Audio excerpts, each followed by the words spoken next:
اعوذ باللہ من الشیطان اللعین الرجیم بسم اللہ الرحمن الرحیم الدعاء سلاح المؤمن۔ دعا جہاں عبادت و تسبیح کی حقیقت اور روح کہلاتی ہے، وہیں خدا کے حضور انسانی عجز، نیاز، فقر، محتاجی کا اظہار بھی ہے، اور خدا کی جانب سفر کا اصلی ستون اور رکن بھی ہے۔ روایات اور احادیث کی روشنی میں مومن کا اسلحہ بھی دعا کو کہا گیا ہے۔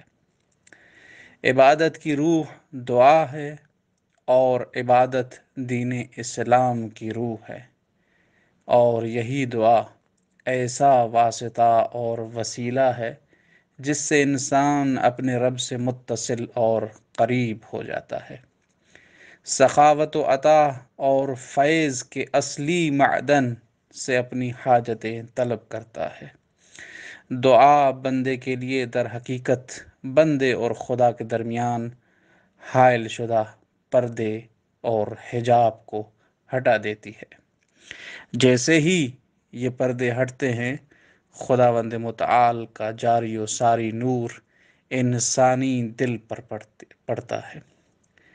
جیسے ہی یہ انوار دل پر پڑتی ہیں، دنیا سے انسان منہ موڑ لیتا ہے، خدا سے راز و نیاز و مناجات میں مصروف ہو جاتا ہے، اور حریم کبریائی کا محرم بن جاتا ہے۔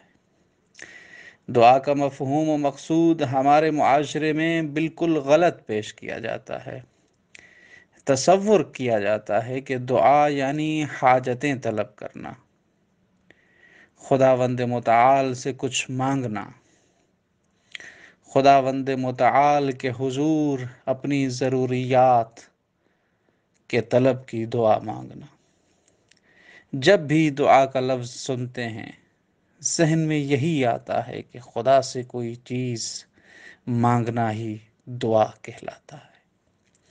حالانکہ دعا لفظ عربی لینگویج کا لفظ ہے، جس کا معنی اور مفہوم بلانا، پکارنا کے ہوتے ہیں۔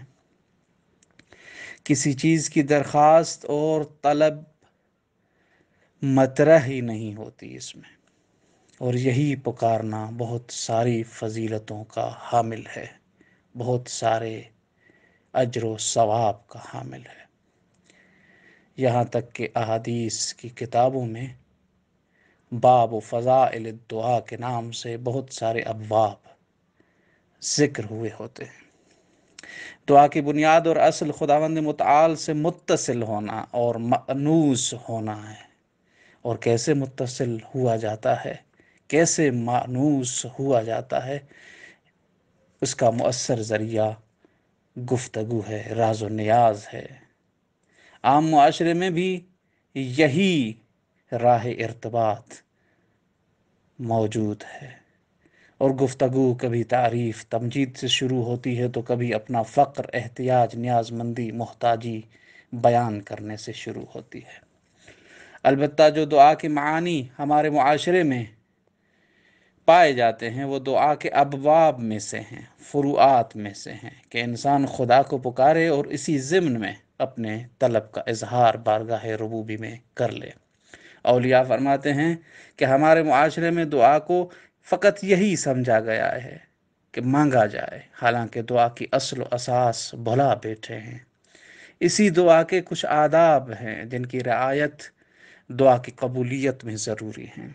ائمہ معصومین دعا کی قبولیت کے لیے جو دستورات اور فرامین بیان کرتے ہیں، ان میں سے ایک یہ ہے کہ خدا کی حمد کی جائے، اس کے بعد رسول ختمی مرتبت اور ان کی آل پر درود و صلوات بھیجا جائے، اور اس کے بعد اپنی طلب، اپنی حاجت خدا کے حضور پیش کی جائے، اور آخر میں دوبارہ صلوات و درود کی تلاوت کی جائے۔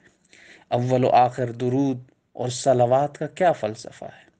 علماء بیان کرتے ہیں کہ اس کا فلسفہ یہ ہے کہ درود وہ عبادت ہے کہ جس میں قرآن کریم کی آیات کی روشنی میں خدا خود شریک عبادت ہے، اور جیسے انسان صلوات کی تلاوت کرتا ہے، وہ درود رسول ختم مرتبت اور ان کی حال آل پر بھیجی جاتی ہے، اور اس بیچ جو حاجت طلب کی جاتی ہے، خدا اس درود کے صدقے اس دعا کو بھی درجہ قبولیت پر پہنچا دیتا ہے۔